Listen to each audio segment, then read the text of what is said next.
بسم اللہ الرحمن الرحیم رب اشرح لی صدری ویسر لی امری واحلل عقدۃ من لسانی یفقہوا قولی۔ الحمد للہ الذی لا مانع لحکمہ ولا ناقض لقضائہ والصلاۃ والسلام علی سید انبیائہ وسند اولیائہ واحبابہ المعارضین لاعدائہ، اما بعد فاعوذ باللہ من الشیطان الرجیم، بسم اللہ الرحمن الرحیم۔ یا ایہا الذین آمنوا علیکم انفسکم لا یضرکم من ضل اذا اہتدیتم، صدق اللہ العلی العظیم۔ الصلاۃ والسلام علیک یا رسول اللہ وعلی آلک و اصحابک یا حبیب اللہ، الصلاۃ والسلام علیک یا رحمۃ للعالمین وعلی آلک و اصحابک یا خاتم المعصومین۔ اللہ تعالیٰ جل مجدہ الکریم کی حمد و ثنا اور پیارے حبیب قائد المرسلین سید النبیین سید العالمین امام الاولین والآخرین جناب محمد مصطفیٰ احمد مجتبیٰ صلی اللہ علیہ وآلہ واصحابہ وبارک وسلم کی بارگاہ اقدس و انور میں درود و سلام ہدیہ کرنے کے بعد، ناظرین و سامعین، اللہ تعالیٰ جل شانہ و عز اسمہ کے فضل و احسان سے ہم رمضان المبارک کے دوسرے عشرۂ مبارکہ میں عشرۂ مغفرت میں داخل ہو چکے ہیں۔ یقیناً رحمتوں کی برسات اور مغفرت کی یہ گھڑیاں جو آپ کو سیراب کر رہی ہیں اور رحمت کا حظ وافر آپ حاصل کر رہے ہیں، اللہ تعالیٰ جل شانہ و عز اسمہ ہمیں دین اسلام کی پربہار اور فطری، کیونکہ اسلام دین فطرت ہے اور فطرت کا خالق فاطر السماوات والارض اور خالق ہمارا رب جل وعلا ہے، تو اس کے دین کی تفہیم میں جہاں تک ہو سکے سن کر، پڑھ کر اور پوچھ کر، سوال کے ذریعے، سماعت کے ذریعے اور پڑھنے کے ذریعے، یہ سب اسباب ہیں کہ ہمیں دین اسلام پورے طور پر علی وجہ البصیرہ، یعنی اس کی سمجھ، تفقہ و بصیرت اس پر حاصل کرنی چاہیے، اور پھر صحیح سمجھ پہ خود بھی ہمیں چلنا چاہیے، اور پھر اس امت کے ذمے جو کام ہے کہ تأمرون بالمعروف وتنہون عن المنکر، بھلائی کے لیے لوگوں کو، دوسرے بھائیوں کو بھی تلقین کرنا، تبلیغ کرنا، امر کرنا، اور اسی طرح مناہی سے، برائی سے، فواحش سے اور بد کرداری سے اور جھوٹ سے، مکر سے، پروپیگنڈے سے، کسی کے نقصان کے پہنچانے کے لیے کوئی بات کرنے سے، ایسی نیتوں سے بھی اور سوء ظن سے بچنے کا اسلام نے حکم دیا ہے۔ تو ہم اس عشرۂ مبارکہ میں دین سیکھیں، رمضان المبارک کی برکات سے یہ ہماری دین کی تعلیمات ہماری فطرت کا، ہماری عادات کا حصہ بنے، کہ جس سے ہم اجر بھی پائیں اور ایک پاکیزہ اور ایک اطمینان بخش زندگی گزار سکیں۔ اللہ تعالیٰ جل شانہ و عز اسمہ کا ارشاد گرامی ہے، یا ایھا الذین آمنوا علیکم انفسکم لا یضرکم من ضل اذا اہتدیتم، اے ایمان والو اپنی فکر کرو، علیکم انفسکم، اپنی فکر کرو جب تم صحیح راستے پر جا رہے ہو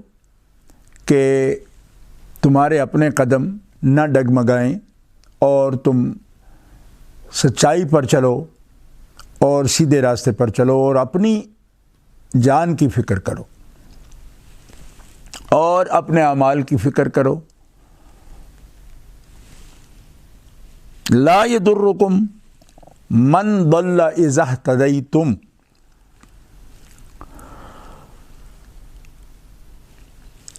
جو شخص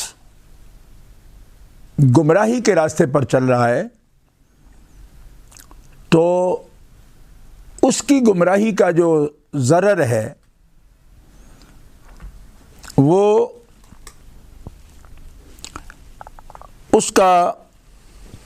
اس کی گمراہی کا جو ضرر ہے وہ تمہیں کوئی نقصان نہیں دے سکتا. لا یضرکم من ضل اذا اہتدیتم کہ جو گمراہ ہے اور ہدایت کے راستے پر نہیں چل رہا اس کا گمراہ ہونا تمہیں کوئی ضرر نہیں پہنچائے گا، کیونکہ قرآن پاک میں ایک اور مقام پر اللہ تعالیٰ جل شانہ وعز اسمہ کا فرمان ہے کہ لا تزر وازرۃ وزر اخری. کسی دوسرے کے عمل کا جو ضرر ہے جبکہ اس کے عمل کا جو ضرر ہے اس کے اندر آپ کا کوئی ہاتھ نہ ہو. یعنی ایک شخص خود برے راستے پر جا رہا ہے یا کوئی اس نے ایسا عمل کر لیا تو اس کے عمل میں آپ ماخوذ نہیں ہوں گے. کسی کا دوسرے کا جو عمل کا بدعملی کا بوجھ ہے وہ آپ پر نہیں ڈالا جائے گا. یہ امت دعوت ہے، تبلیغ اس کے ذمہ ہے، لیکن اس بات پر دھیان رہے کہ یہاں اس آیت کریمہ میں رب تبارک و تعالیٰ جل شانہ وعز اسمہ جو ارشاد فرما رہا ہے علیکم انفسکم، اس کے بارے میں یہ خاص بات جاننے کی ہے کہ انسان امر بالمعروف اور نہی عن المنکر کے جذبے میں وہ تواصو بالحق اور تواصو بالصبر میں اس بات کو بھول جائے کہ جو شخص تواصو بالحق کا کام کر رہا ہے اور تواصو بالصبر کا کام کر رہا ہے اور امر بالمعروف اور نہی عن المنکر کا فریضہ انجام دے رہا ہے، یہ فریضہ انجام دیتے ہوئے وہ خود راہ حق سے اگر بھٹک جائے اور جس دلسوزی کی، جس ہمدردی کی، جس شفقت کی، جس رافت کی داعی کو ضرورت ہے اور جس گروہ کو اللہ تبارک و تعالیٰ جل شانہ وعز اسمہ نے دعوت الی الخیر کا کام سپرد کیا ہے کہ وہ خود جانتے ہیں اس طریقے کو، وَلْتَكُن مِّنْكُمْ أُمَّةٌ يَدْعُونَ إِلَى الْخَيْرِ وَيَأْمُرُونَ بِالْمَعْرُوفِ وَيَنْهَوْنَ عَنِ الْمُنْكَرِ، کہ دعوت الی الخیر، بھلائی کا درس دینا اور بھلائی کی دعوت پیش کرنا، بلانا، لوگوں کو انوائٹ کرنا، یہ اس امت کے ذمے ہے، فریضہ ہے، یہ نیابت ہے رسول اللہ صلی اللہ تعالیٰ علیہ وسلم کی. اگر ساری امت یہ چھوڑ دیتی ہے تو گناہگار ہوگی. لیکن یہاں امر بالمعروف اور نہی عن المنکر کی فریضہ کو اس قدر بڑھا کے پیش کرنا کہ جو بندہ دعوت پیش کر رہا ہے، انوائٹ کر رہا ہے امت کو، وہ خود حق کے راستے پر نہیں چل رہا بلکہ دعوت دینے میں بھی وہ حکمت سے کام نہیں لے رہا اور بلا وجہ تشدد سے کام لے رہا ہے، بجائے اس کے کہ لوگوں کی طبیعتیں اسلام اور دین کی طرف مائل کر سکے ان کو متنفر کر رہا ہے، ڈرا رہا ہے، دھمکا رہا ہے، تشدد کر رہا ہے، گالی گلوچ کر رہا ہے اور لوگوں کو اسلحہ دکھاتا ہے اور لوگوں کو ہراساں کرتا ہے، مار پیٹ کرتا ہے، گالی گلوچ کرتا ہے، ان کے لیے راستے روک دیتا ہے، ان کے لیے کھانا پینا ان کا معطل کر دیتا ہے اور مریضوں کے لیے مشکل کرتا ہے کہ علاج گاہ تک پہنچ سکیں، اور نام رکھا ہے کہ میں امر بالمعروف اور نہی عن المنکر کر رہا ہوں، اور میں احیاء دین کا کام کر رہا ہوں، میں دین کو زندہ کر رہا ہوں، تو ایسا شخص غلطی پر ہے۔ کیوں؟ اس وجہ سے کہ آپ دین کی دعوت دیتے ہوئے بھی دین کے ضابطے سے باہر نہیں جا سکتے۔ کیوں؟ کہ جب آپ خود پر دین کو نافذ نہیں کریں گے اور دین کے جو واضح تعلیمات ہیں حسن اخلاق کی وہ چھوڑ جائیں گے، آداب چھوڑ جائیں گے، تو وہ کبھی بھی آپ کی دعوت جو ہے وہ مثبت اثرات جن کے لیے آپ دین پیش کر رہے ہیں ان کی طبیعتوں پر کبھی بھی مثبت اثرات پیدا نہیں کر سکتی۔ کیوں؟ کہ اللہ تبارک و تعالی جل شانہ واضح اسمہ کا فرمان ہے، اتامرون الناس بالبر وتنسون انفسکم وانتم تتلون الکتاب۔ کیا لوگوں کو تم نیکی کی دعوت دیتے ہو، بھلائی کی طرف بلاتے ہو، اور اپنے آپ کو بھول جاتے ہو؟ تنسون انفسکم، اپنے نفسوں کو بھول جاتے ہو کہ تم خود کس راستے پر ہو، اور دعوت دین پیش کرنے میں تم خود جرم کر رہے ہو، لوگوں کی عزت نفس، لوگوں کے گریبان پکڑ رہے ہو، لوگوں کی عزتوں پر حملہ کر رہے ہو، لوگوں کے راستے کاٹ رہے ہو، لوگوں کو تکلیف میں مبتلا کر رہے ہو، ناحق لوگوں کی پراپرٹی جو ہے اس کو نقصان پہنچا رہے ہو، گاڑیوں کو جلا رہے ہو اور مال لوٹ رہے ہو، لوگوں کی جانیں کو درپے ہو، اور اس پر پھر آپ سے پوچھا جائے کہ یہ کیا ہے تو آپ کہتے ہیں دین کے لیے کر رہے ہیں۔ بھائی دین کے لیے خدا کے بندو جو آپ کے مخاطب ہیں، اور پھر خاص طور پر اس جگہ جہاں آپ مسلمانوں سے مخاطب ہیں، وہاں تو آپ یہ جواز بھی نہیں پیش کر سکتے، ان کی تو اصلاح کا کام ہے نا، وہ کوئی دین اسلام کے محارب تھوڑے ہیں۔ تو ایسے سلوک کی تو کفار سے بھی اسلام اجازت نہیں دیتا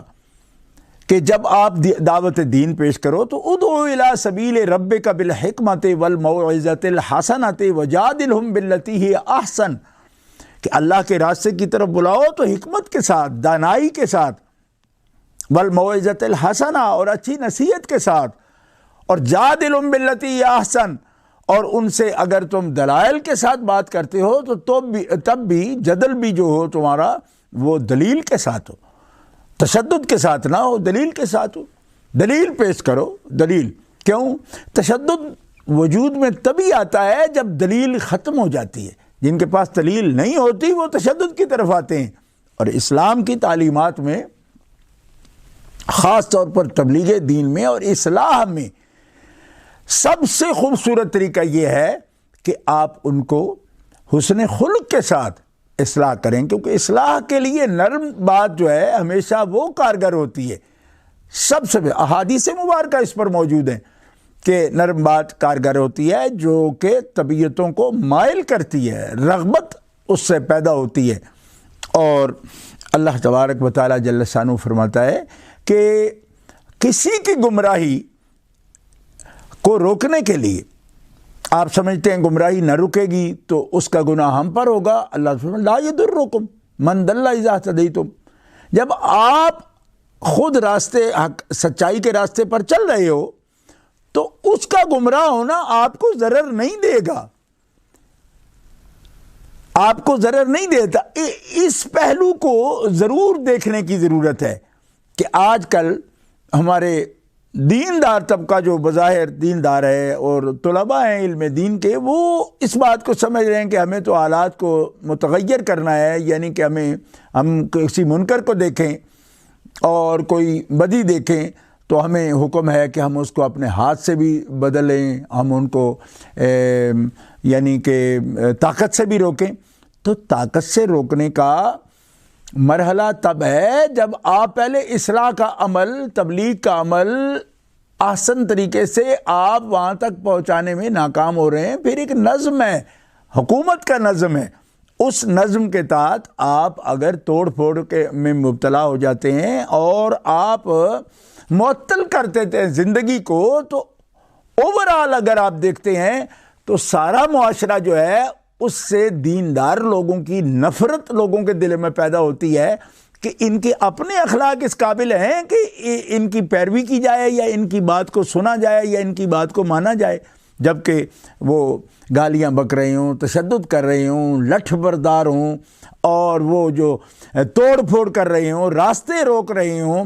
گاڑیوں پر پتھراؤ کر رہے ہوں، عورتوں پر تشدد کر رہے ہوں، ہر آنے جانے والے مریضوں کے لیے ان کے جذبہ رحم ان کے دل میں موجود نہ ہو، اور پھر اس بات پر بھی یعنی اتنا پرتشدد ماحول پر بھی انسان یہ کہے کہ یہ میں دین کی خیر خواہی میں کر رہا ہوں، تو دین کی خیر خواہی اس میں ہرگز نہیں ہے، بلکہ یہ ایک لفظ میں ایک مفہوم اس کا دیندار طبقے کے لیے پیدا ہوتا ہے کہ یہ دین سے متنفر کرنے کا کام کر رہے ہیں۔ کیوں؟ اس لیے کہ خیر خواہی، نصیحت تو نام ہی خیر خواہی کا ہے۔ خیر خواہی، نبی کریم صلی اللہ تعالی علیہ وسلم فرماتے ہیں کہ خیر خواہی یہ ہے، نصیحت یہ ہے کہ الدین النصیحہ۔ ہم نے عرض کی یا رسول اللہ کس کے لیے؟ کس کے لیے؟ فرمایا خیر خواہی، نصیحت، خیر خواہی، بھلائی کا جذبہ للہ ولرسولہ ولائمۃ المسلمین،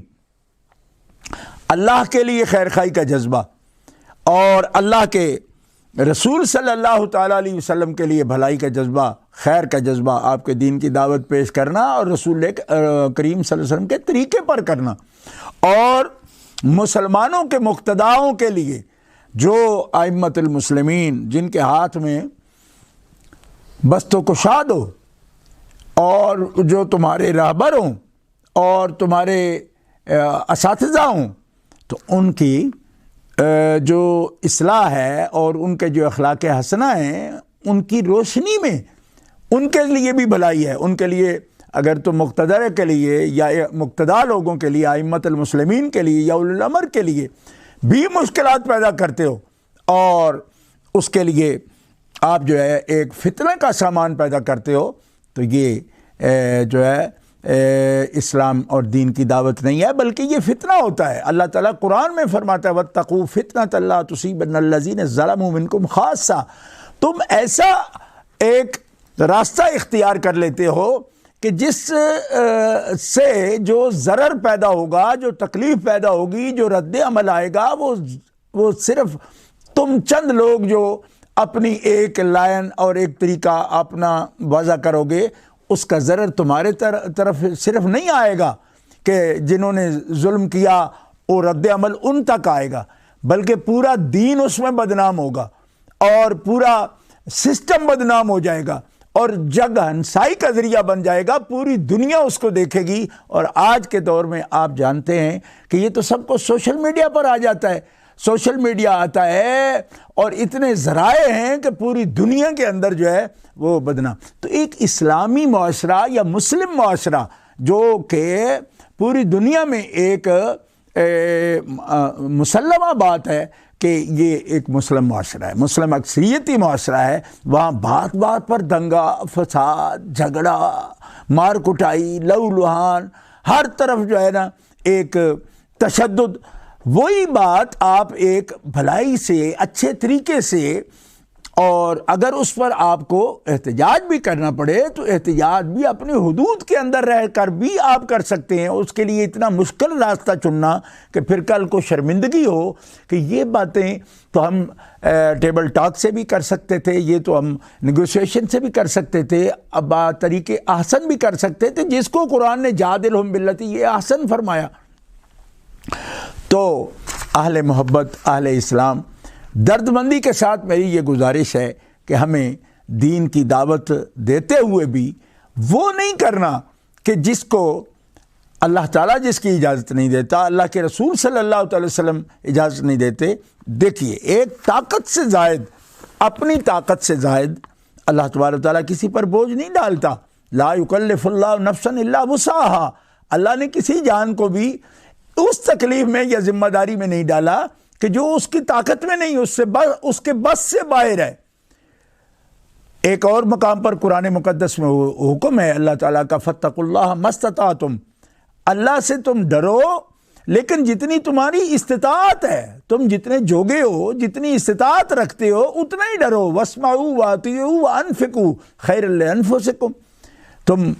بات سنو، اللہ کا حکم سنو اور اس پر دھیان دو،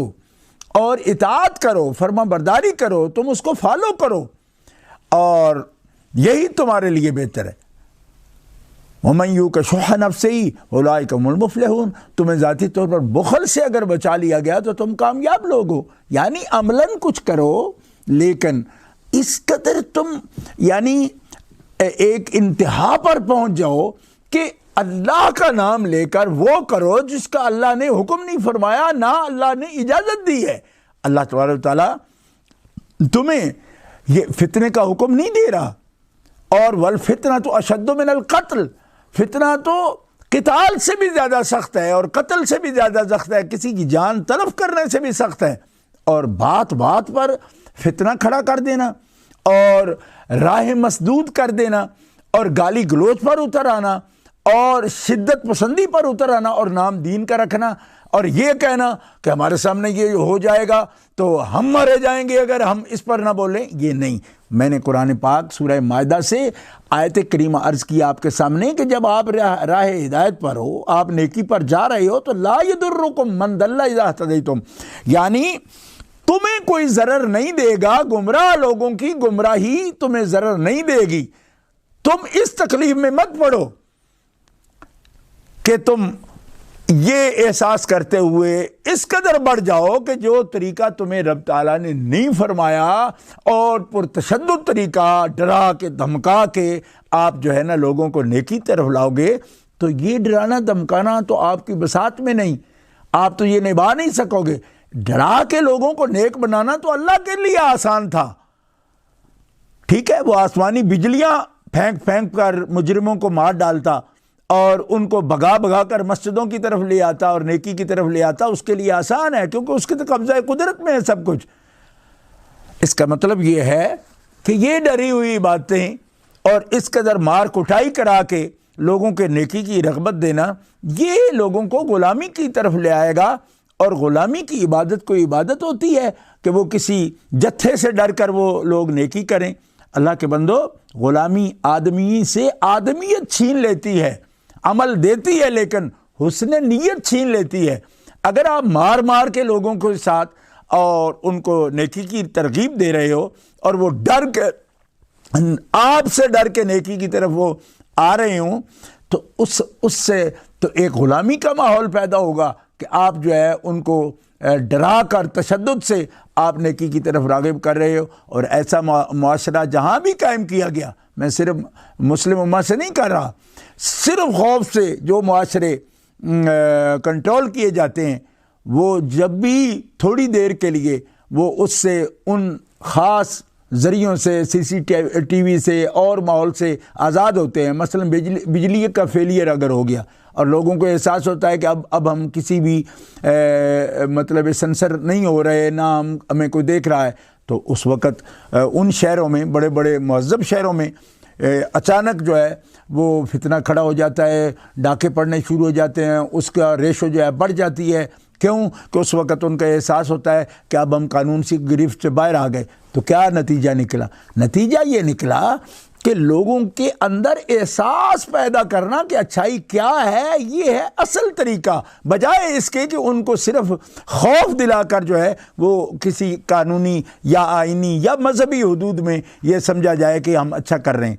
اچھائی تب ہے جب ان کی فطرت میں اچھائی اتر جائے، اور وہ کس سے اترے گی؟ وہ اترے گی اہل اللہ کے طریقے سے، اولیاء کرام کے طریقے سے، صوفیاء اعظام کے طریقے سے، جو کسی چیز کو توڑ دینے کے قائل نہیں ہیں بلکہ محبت کے ساتھ موڑ دینے کے قائل ہیں۔ ذہن بنانا تو آپ جب یہ شریعت کے نام پر کرو گے تو کس قدر یہ غلط ہوگا، اور یہ خوف پیدا کرنا ہر اس مسلمان کے سینے میں، ذہن میں، کہ دیکھو اگر آپ نے لوگوں کو نیکی کی راستے پر تشدد سے بھی لانا چاہو تو لاؤ، کیونکہ نہ لائے تو آپ پکڑے جاؤ گے، یہ بات غلط ہے۔ قرآن مقدس کہہ رہا ہے کہ یا ایھا الذین آمنوا علیکم انفسکم، علیکم انفسکم، تم اپنی فکر کرو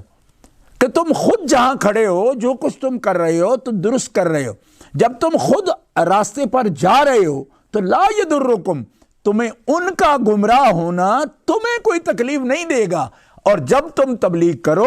اصلاح کرو جو امت کے ذمے ہیں، تو اس انداز سے کرو جس انداز سے میرا حبیب کر رہا ہے۔ ادعو الی سبیل ربک بالحکمہ، رب کے راستے کی طرف بلاؤ دانائی کے ساتھ، سمجھ بوجھ کے ساتھ،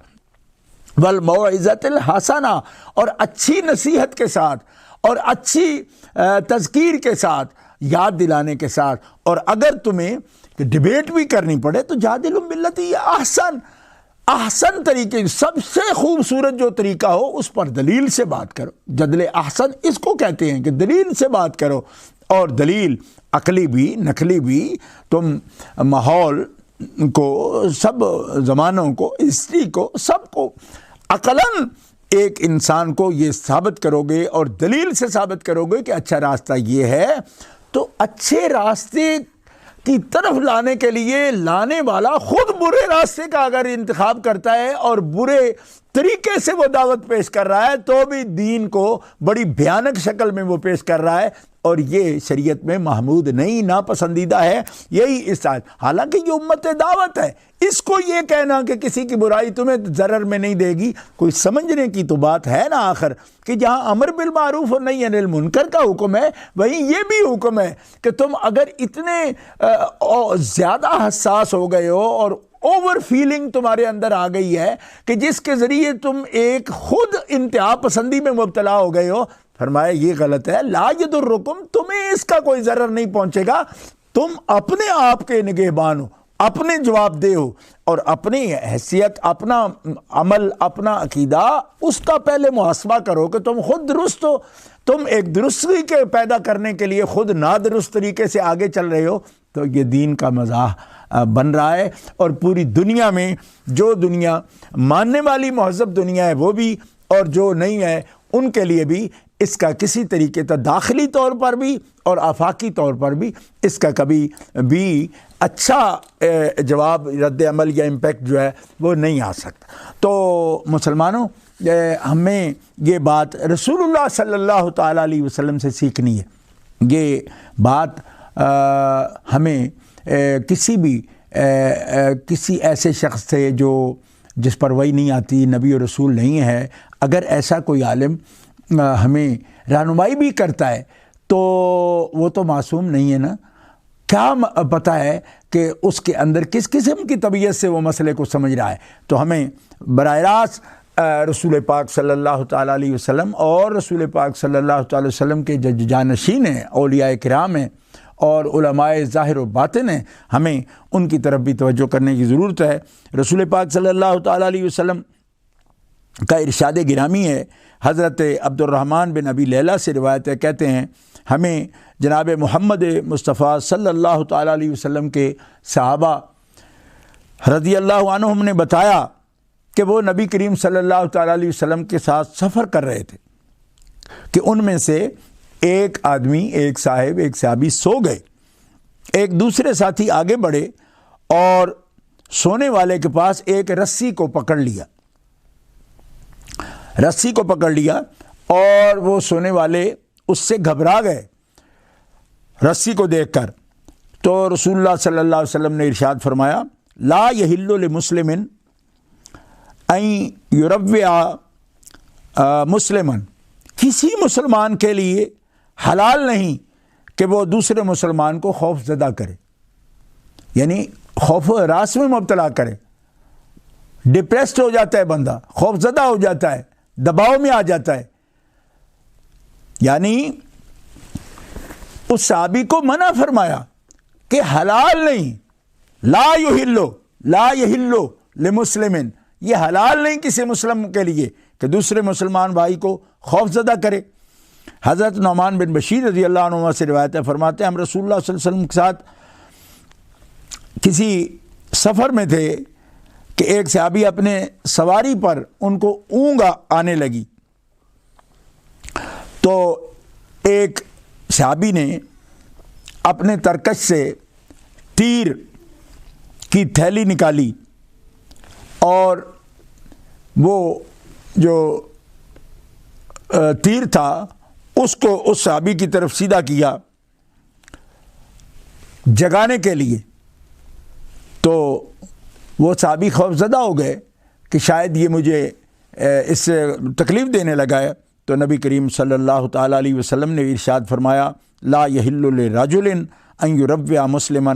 کسی شخص کے لیے حلال نہیں کہ وہ کسی مسلمان کو بھائی کو خوف زدہ کرے۔ اسی طرح کوئی کہ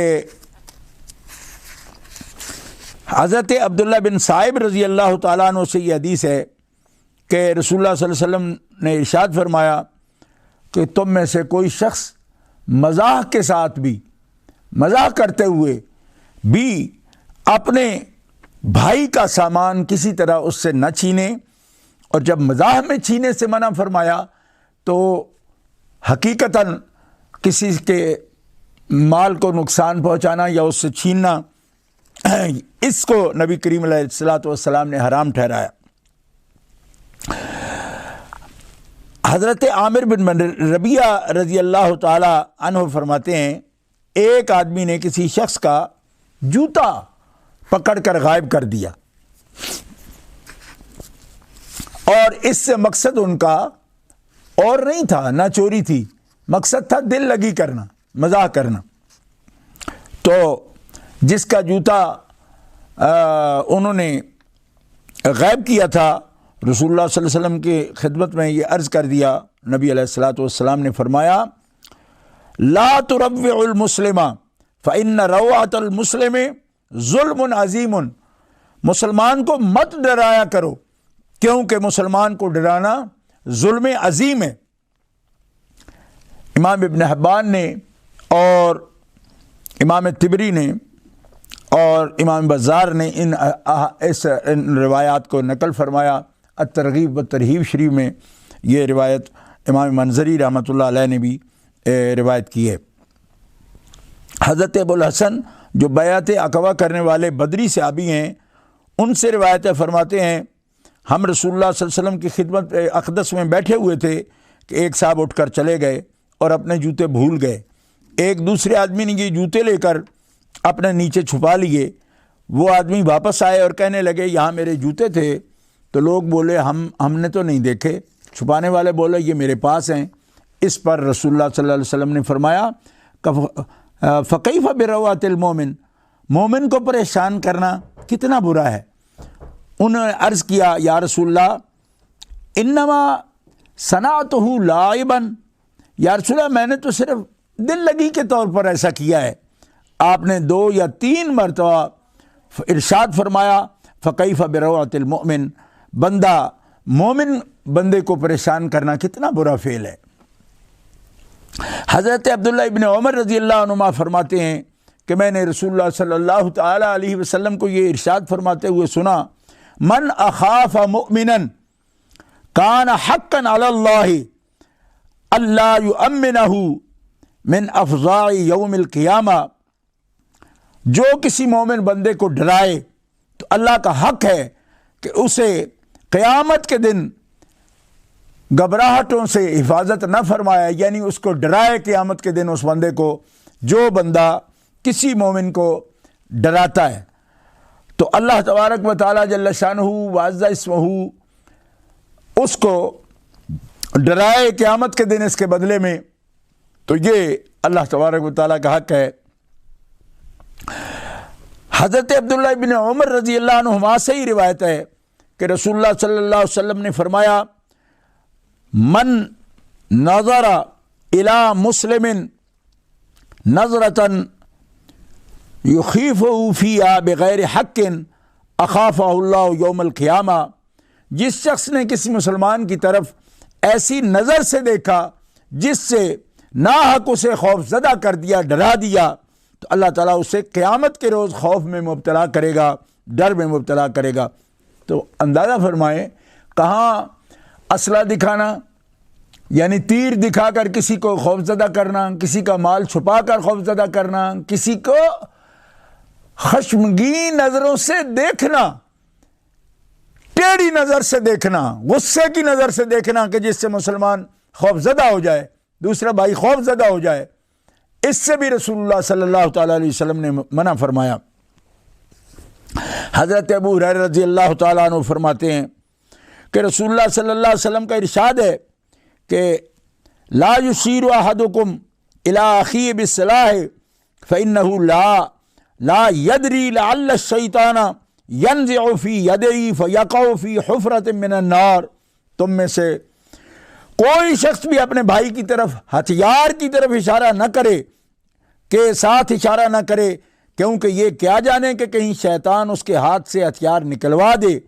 اور ہتھیار اس کے بھائی کو جا لگے، پھر نتیجہ یہ ہو کہ یہ اشارہ کرنے والا اس جرم میں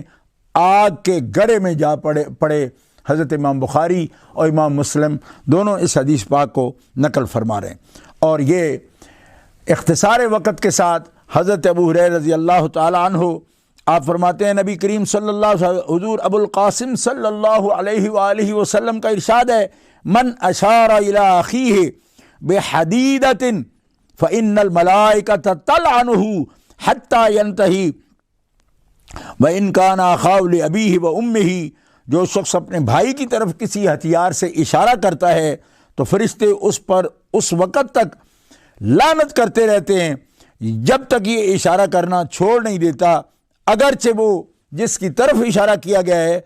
اس کا ماں باپ کی طرف سے حقیقی بھائی ہو، یعنی قریبی کو یہ کر رہا ہو، اشارہ کر رہا ہو ایسا، تب بھی اس پر لعنت ہوتی ہے۔ اور جو اس کا لیے اجنبی ہے اور خواہ وہ راستہ رو کہ ہر آنے جانے والوں کو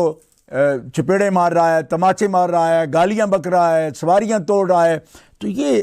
کس طرح ان باتوں کو ہم یہ کہہ رہے ہیں کہ اس سے ہم اللہ کا کلمہ بلند کر رہے ہیں، جبکہ یہ تو کسی مسلمان بھائی کے لیے تو کسی صورت درست نہیں، حتیٰ کہ کفار کے لیے بھی عام حالات میں اس طرح کے احکام موجود نہیں ہیں۔ تو انسانیت کا جو احترام ہے، وَلَقَدْ كَرَّمْنَا بَنِي آدَمَ وَحَمَلْنَاهُمْ فِي الْبَرِّ وَالْبَحْرِ وَرَزَقْنَاهُمْ مِنَ الطَّيِّبَاتِ وَفَضَّلْنَاهُمْ عَلَىٰ كَثِيرٍ مِّمَّنْ خَلَقْنَا تَفْضِيلًا۔ تو اصحاب علم خدا را بڑی دردمندی کے ساتھ یہ ان باتوں پر، ان مسائل پر غور کرنے کی ضرورت ہے، ایسی عصبیت پیدا کرنا کہ جس میں خود دین اسلام کی تعلیمات جو ہیں پس پش ڈال دی جائیں اور اس قسم کا امور انجام دینا۔ حضرت ابو بکرہ رضی اللہ تعالیٰ عنہ سے روایت ہے، فرماتے ہیں رسول اللہ صلی اللہ علیہ وسلم نے فرمایا اذا تواجہ المسلمان بسیفہما فالقاتل والمقتول فی النار، جب دو مسلمان اپنے تلواریں لیے ہوئے ایک دوسرے کے سامنے لڑنے کو آتے ہیں تو قاتل و مقتول دونوں دوزخ میں جاتے ہیں۔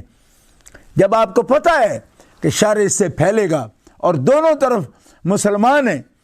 یعنی اللہ کے ماننے والے ہیں، توحید کے ماننے والے ہیں، اور صف آرا ہو کر آپ سامنے کھڑے ہیں ایک دوسرے کو مارنے کے لیے، اور عملاً مار دیتے ہیں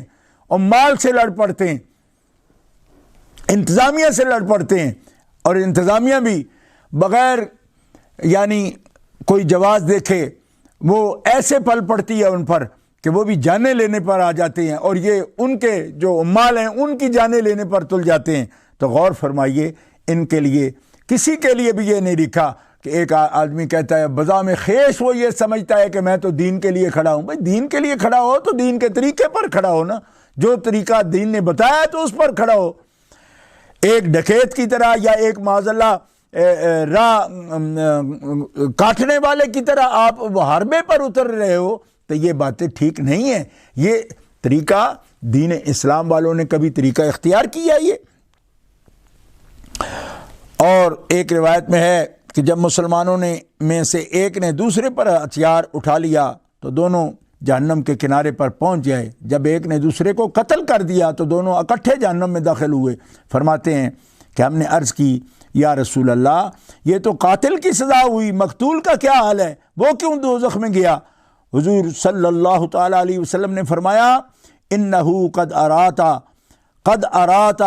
ارادا قتل صاحبہ، یقیناً اس نے بھی تو دوسرے قاتل کو قتل کرنے کا ارادہ کیا ہوا تھا، یہ تو اس کا وار پہلے چل گیا، وہ مار گیا، ورنہ اس نے بھی تو مار دینا تھا اس کو، اس لیے یہ مقتول بھی جان بھی گئی اور دوزخ میں بھی گیا۔ حضرت عبداللہ ابن مسعود رضی اللہ تعالیٰ عنہ سے روایت ہے، فرماتے ہیں رسول اللہ صلی اللہ علیہ وسلم کا ارشاد گرامی ہے سباب المؤمن فسوق وقتالہ کفر، مومن بندے کو گالی دینا اللہ رسول جل وعلا وہ صلی اللہ تعالیٰ علیہ وسلم کی نافرمانی ہے، اور اسے قتل کرنا یا اس کے ساتھ جنگ کرنا، اللہ اکبر، یہ کفر ہے۔ تو امام بخاری رحمۃ اللہ علیہ، امام مسلم، امام ترمذی، امام نسائی اپنے اپنے جامع اور صحیح اور مسند میں اس حدیث پاک کو نقل فرما رہے ہیں۔ تو اختصار وقت کے پیش نظر یہ دین کا پیغام انتہائی درد کے ساتھ تمام مسلم نوجوانوں کے نام اور تمام ان لوگوں کے نام کہ جو دین کے دعوت کے نام پر معاذ اللہ فتنہ یا فساد کی طرف بڑھتے ہیں اور مسلمانوں کے لیے ایک تکلیف کا باعث بنتے ہیں، معاشرہ کے لیے تکلیف کا باعث بنتے ہیں، یہ کسی طرح بھی کسی معاشرے کے لیے بھی جائز نہیں ہے۔ اور اس کی جو شرائط ہیں، جہاد کی بھی جو شرائط ہیں، وہ ائمہ کرام، ائمہ دین نے واضح کر دی ہیں۔ کسی بھی گروپ کا خود ہی اٹھ کر یہ فیصلہ کر لینا، اس کے بھیانک نتائج ہم کئی دہائیوں سے پہلے بھی بھگت چکے ہیں اور بھگت رہے ہیں، اور اس سے سبق حاصل کرنے کی ضرورت ہے، نہ کہ ایسی کسی بھی جذبے کو ہوا دینا اور فتنہ و فساد کو پھیلانے کے لیے دوبارہ اسی عمل سے گزرنا جس کو 30، 35، 40 سال پہلے پوری قوم اس کے نتائج بھگت چکی ہے۔ ہزاروں کی تعداد میں جانیں ضائع ہوئی ہیں، اور اس میں مطلب نہتے لوگ بھی مارے گئے ہیں، اور بالکل جن کے کوئی قصور نہیں تھا، روڈوں پر چلتے ہوئے لوگوں نے ان کتنی تشدد سے، دھماکوں سے لوگوں کو اڑا دیا، جانیں ضائع ہوئیں، ہزاروں لاکھوں تعداد میں، ہزاروں تو مقتول ہوئے، لاکھوں افراد بے گھر ہوئے، لاکھوں افراد جو ہے وہ بچے جو یتیم ہو گئے بیچارے اور سرپرست سے محروم ہو گئے۔ تو ہمیں یقیناً احادیث مبارکہ کی روشنی میں یہ دیکھنا چاہیے، جدل احسن سے، تبلیغ سے اور تبلیغ دین سے اور مواعظ حسنہ سے اور حکمت سے، دانائی سے امت کو آگے بڑھنا چاہیے۔ اصحاب علم کے کام میں اسی لیے تو ان کے علم بھی اور حسن خلق بھی یہ جھلکتا ہوا نظر آتا ہے کہ یہ لوگ خود تعلیم یافتہ ہیں۔ تو جب آپ کی انداز سے یہ معلوم ہو کہ یعلمون والذین لا یعلمون هل یستوی الذین یعلمون والذین لا یعلمون، تو صرف ڈگریاں، صرف کورسز کا حوالہ دے دینا اور کہنا کہ ہم تو سیکھے پڑھے ہیں، تو آپ کے کردار سے، آپ کے عمل سے سامنے آنا چاہیے کہ آپ تعلیم یافتہ ہیں، آپ ایک مہذب سوسائٹی کے فرد ہیں اور ممبر ہیں، مہذب معاشرہ کے ممبر ہیں۔ تو اللہ تعالیٰ جل شانہ واعظ اسمہ نفسانیت سے بچنے کی اور اخلاص سے للہ ہمیں فساد سے بچنے کی اللہ تعالیٰ اور بچانے کی توفیق عنایت فرمائے۔ بنی آدم آزائے یک دیگرند، تو اس لیے ہمیں بنی نوع انسان کے لیے ادب کا، اکرام کا طریقہ اختیار کرتے ہوئے ہمیں حسن خلق سے اپنے پاک نبی کے دین کو، ان کی پاک دعوت کو پاکیزہ طریقے سے آگے بڑھانے کی کوشش کرتے رہنا چاہیے۔ اللہ تبارک تعالیٰ عمل کی توفیق عطا فرمائے اور ہمیں مخلص مومن بنائے۔